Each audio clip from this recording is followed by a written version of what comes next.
Paris 1726. La ville est agitée, brillante, bruyante, corrompue, géniale, exactement comme Voltaire l'aime. Mais derrière les salons scintillants, les rires, les joutes intellectuelles et le parfum des intrigues, une menace invisible plane sur le jeune philosophe. Une menace qui porte un nom, le chevalier de Rohan-Chabot, l'un des nobles les plus arrogants et les plus protégés du royaume. Tout commence dans un salon mondain. Voltaire, encore jeune mais déjà célèbre pour son esprit tranchant, sa vivacité et ses piques redoutables, discute avec un groupe d'invités. Le chevalier de Rohan, vexé de ne pas briller autant que lui, lance une remarque cinglante. « Monsieur de Voltaire, ce nom-là, vous l'avez volé à qui ?» Voltaire ne se dérobe jamais. Son sourire est sec, presque provocateur. « À vous, monsieur ?» La salle éclate de rire. Le chevalier devient rouge de rage. Dans la France de 1726, humilier un noble revient à signer son arrêt de mort. Peu de temps après, Rohan engage des hommes de main qui attendent Voltaire à la sortie d'un théâtre. Ils le battent, le roulent de coups, le laissent au sol. Voltaire comprend immédiatement. Ce n'est pas une simple agression, c'est un avertissement. Et surtout,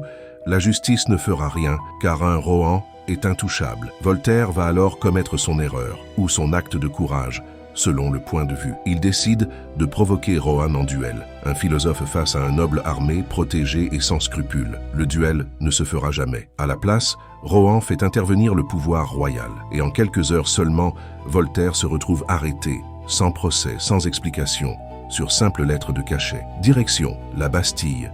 Il connaît la prison. Ce n'est pas son premier passage, mais cette fois, c'est différent.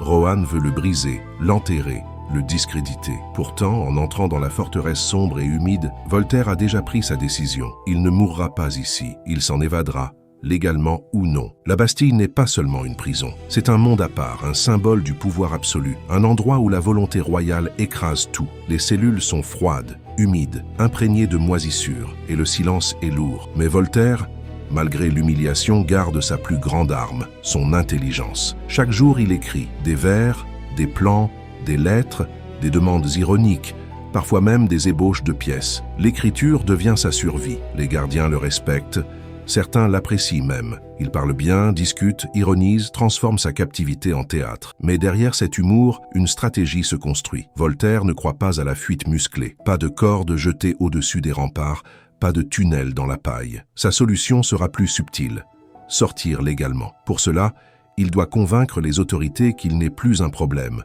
ou plutôt qu'il sera moins gênant ailleurs. Et cet ailleurs, il le connaît déjà, l'Angleterre. Sa demande est simple, s'il est libéré, il quittera immédiatement la France. Le pouvoir hésite, mais Voltaire a un point fort, sa présence publique, son influence et surtout le scandale que pourrait créer sa détention prolongée. Le gouvernement, fatigué du conflit entre un noble puissant et un écrivain trop brillant, finit par céder. Après quelques mois de captivité, le verdict tombe. Voltaire peut sortir, mais à une condition, il doit s'exiler. Mais Voltaire n'est pas insoumis. Avant de partir, il veut une garantie. Il ne veut pas être libéré pour mieux être réarrêté par les sbires du chevalier de Rohan à l'extérieur. Il veut une libération officielle, signée, irrévocable. Il exige un passeport. Au début, on rit de lui. Qui est-il pour poser des conditions? Mais Voltaire insiste. Il discute, négocie, argumente, charme. Et après plusieurs jours, il obtient ce qu'il voulait. Une ordonnance claire stipulant son exil, mais aussi sa liberté totale de voyager jusqu'à Calais. Il a réussi. C'est sa manière à lui de s'évader, forcer le système à le laisser sortir.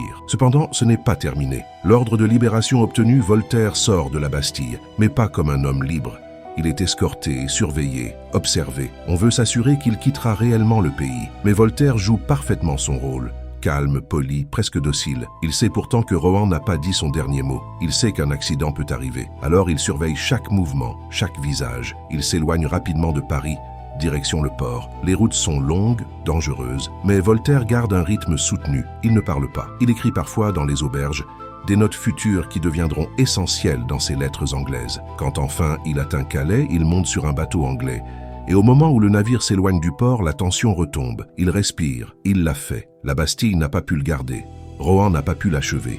Il sort de la France par la grande porte, en homme traqué mais victorieux. Ce que Voltaire ignore encore, c'est que cet exil forcé va changer sa vie et façonner la pensée française. En Angleterre, il découvre la liberté d'expression, Newton, le parlementarisme, la tolérance religieuse et une société où un aristocrate ne peut pas faire emprisonner un écrivain qu'il a vexé. Il observe, il admire, il compare et surtout, il écrit. Ses futures lettres philosophiques censurés en France, seront l'un des textes fondateurs de la pensée moderne. Une œuvre née d'une humiliation, une œuvre née d'une violence, une œuvre née d'une évasion réussie de la Bastille. Voltaire n'a pas escaladé de murs, n'a pas creusé de tunnels, n'a pas tué de gardes. Il a fait mieux. Il a vaincu l'injustice par la ruse, l'intelligence et la détermination. Des années plus tard, revenu en France en triomphateur, Voltaire racontera l'affaire avec humour. « J'ai quitté la France comme on quitte un mauvais théâtre, avec soulagement. Mais derrière l'ironie, un fait demeure. Son exil fut un tournant majeur. En échappant à la Bastille, Voltaire comprend que la liberté n'est jamais donnée. Elle se conquiert, se défend, se réclame. Sans cet épisode, sans cette humiliation infligée par un noble orgueilleux, Voltaire ne serait peut-être pas devenu le symbole qu'on connaît. L'homme qui combat les injustices, l'homme qui ose défier les puissants, l'homme qui écrit ce que d'autres n'osent pas dire. Lorsque plus tard la Bastille tombera en 1789, le peuple criera « C'est la victoire de la liberté ». Certains penseront à Voltaire, enfermé ici un demi-siècle plus tôt, comme si l'ombre du philosophe planait encore sur ces murs détruits. L'évasion de 1726 n'était pas seulement la fuite d'un homme menacé. C'était la naissance d'un combat intellectuel qui transformera la France. Voltaire a quitté la Bastille, mais la Bastille, elle, ne quittera jamais Voltaire. Elle deviendra la raison de sa plume, la source de sa colère et peut-être même l'origine de son génie. Si cette histoire t'a captivé, ne t'arrête pas là. Derrière chaque événement, il y a des secrets que personne ne raconte, sauf ici. Abonne-toi maintenant à Les coulisses de l'histoire pour découvrir les récits vrais, vérifiés et souvent oubliés qui ont façonné notre monde.